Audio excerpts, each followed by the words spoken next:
Welcome to the latest Motley Fool scoreboard. I'm on Chocobaloo, and we've got longtime fools Lou Whiteman and Travis Hoyam giving a 1 to 10 rating to the best thing you'll see from Minnesota on this episode. It's Target, ticker symbol TGT. We'll talk about the strength of the business.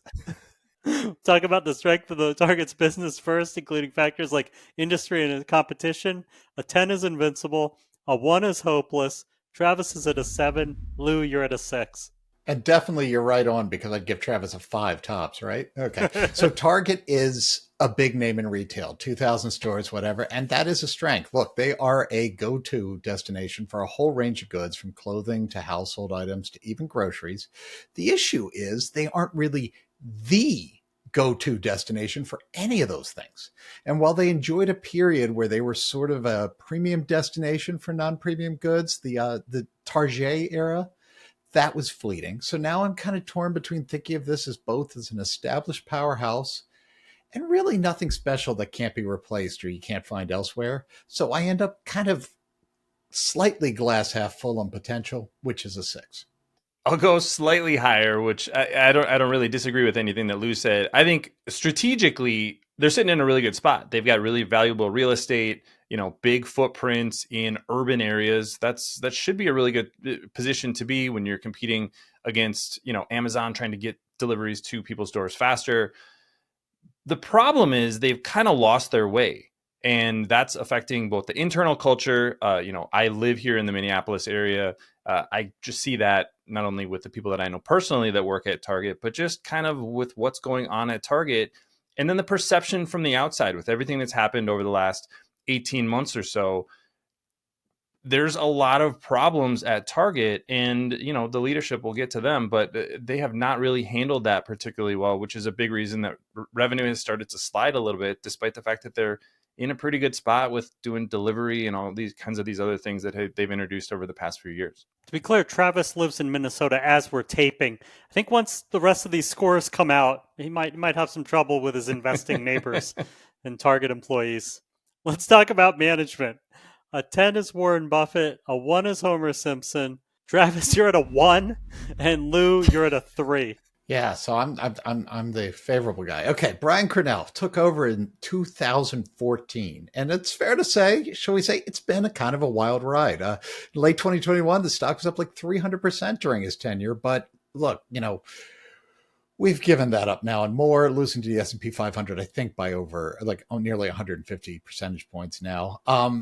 I don't know how much of that is on Cornell, but I'll leave that to my esteemed colleague. But I will say at least some of it is on Cornell. He got some things right, especially early. Seems to be reactionary sense, doesn't seem to really have a long-term plan, seems to be just always reacting to what's shiny and new. Time to go. And so not a very good score for me. Yeah, I think that's the thing, is Cornell needs to go. This is a company that needs new management. Let's talk about what they got right, and he accidentally got right. I think, you start the pandemic, and Target was actually set up to do things like drive up and pick up when a lot of companies weren't. That wasn't necessarily strategic. That was just, parents don't want to get out of the car when they're going to pick up diapers. So maybe we should have an ability to bring things out to the car. And then they went all in on that. That really helped them throughout the pandemic. But, I call him the Zoom CEO. He still lives in Florida. And, this is a company that's based in Minnesota. So that's red flag number one. The other thing is all the cultural things and the response to everything that happened with the Pride collection last year, with some of their statements earlier this year. Cornell has been completely MIA, and that affects not only the internal culture of the company, but also the external perception of the business, whether that's positive or negative. You need to lead from the front, especially when you're in a retail company and it's all about your brand. But I think they've also lost a lot of their opportunities with things like Circle. That was a product that I was pretty excited about, because Target is actually, not that far from millions and millions of people. So getting products delivered within groceries, diapers, everything you need for kids. I mean, that's sort of the core customer for Target. You should be able to get those products delivered, and that should be a really great experience from Target. But then you have little things like there's somebody physically going in and shopping for your product rather than the pickers who are doing drive up, the Target employees that are driving around with those carts. They should be doing that. And then Somebody should just, a DoorDash driver should just be picking up their stuff and delivering it to your door. I shouldn't be asked to tip 20% on a $150 grocery order. It's the whole thing is just kind of a mess, and it's a lot of details that the CEO should be involved with. And if they got those things right, I think Target could be competing with Amazon for Prime. This should be a company that's preferred for people who live in urban areas to buy all of their sort of everyday goods, not Amazon. But they're not today because they're making all of these pretty simple missteps. Yeah, my family loves Target. It's probably our number one retail thing outside of like Amazon, but the physical one. And as low as a 1 and a 3 on management are, and as good as they were during the pandemic, it is as a shareholder, it's been rough. Where you're just, how is it not performing better? How it's a long-standing thing. We'll see the rest of this stuff with financials. A 10 is a fortress. A 1 is yikes. Travis is at a 5. Lou, you're at a 4. So the recent numbers have just been terrible. Let's be honest, right? Most recent quarter, revenues missed, earnings missed, revenue down 3%, transactions down 2.4%, visits down 2%.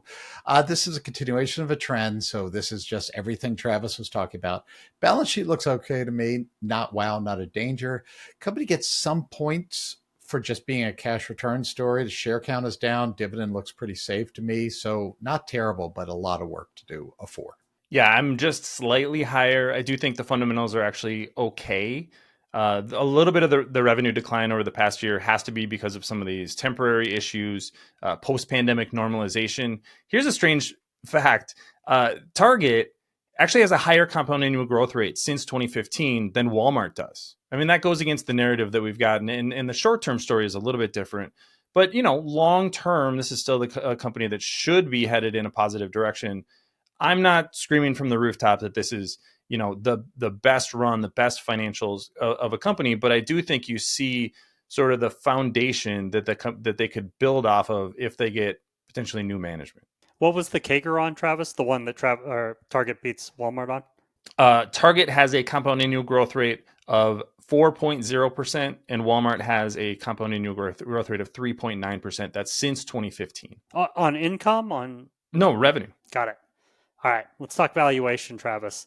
How well will Target do over the next 5 years? I can tell you how it's done over the past years that I've owned it. Not good. And how safe is it? 10 is a sure thing. A 1 is a lottery ticket.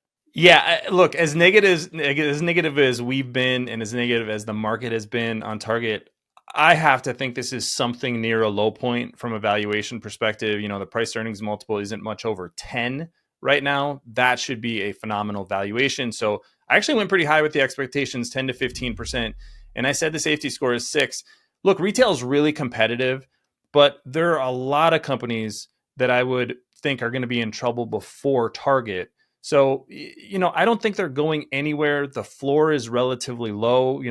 Are they going to lose 30% of their sales? Probably not. So I think this is still going to be a profitable company 5 or 10 years from now. It's just a matter of what is that multiple going to be? And that's kind of to be determined. Yeah, I think I'm 10 to 15% too. I think the most likely outcome is, as Travis says, it's really cheap right now, below historical average, below its better run rivals. It's a really solid dividend, nearly 5%, so total return. I think we're at 10 to 15%. Safety, though, I'll quibble a little bit. I don't think they're going to go out of business or anything, but look, I mean, we could have been sitting here 10 years ago talking about, Sears, Kohl's. There's just so many names, and I'm not saying this is any of those, but I don't think we should kid ourselves. When retail loses its mojo, it can be really hard to get it back. And so I do think there's at least some reason to be worried. I balk at that safety score of 4, Lou, just as I balked at Travis's low score for safety at Starbucks in a prior episode. But you're right, it is retail, as much as I think it's safer than a 4. Fair enough. Let's top it. Travis, is there a company in Target space that you like better? I guess Walmart. I think they're probably better run, like Lou said. Everything that I live in Target world, not too far from headquarters, so we don't have a lot of Walmarts, at least right around here. But everything I've heard is that their store experience is improving. They've actually taken a lot of people from Target, ironically. So I think that would probably be the play if you're not interested in Target. Yeah, same for me. Winners win. Stock is up 40% over the last year, so I probably would guess Target will outperform the stock over the next year. But Walmart, for long term, for retail, I just mentioned some of the failures. I want best in class, and Walmart is best in class. Everything Travis said he wished Target was doing, that's why Walmart is up. So why not just go with that one? Thank you to both Lou and to Travis. They've given Target an overall score of just 5.1 out of 10. Maybe Target's the new Disney for me, where I sleep soundly at night to very low returns. We'll see over the next few years. Look out for a new scoreboard every market day at 7 p.m. Eastern. Next up is Uber. Till then, Fool on.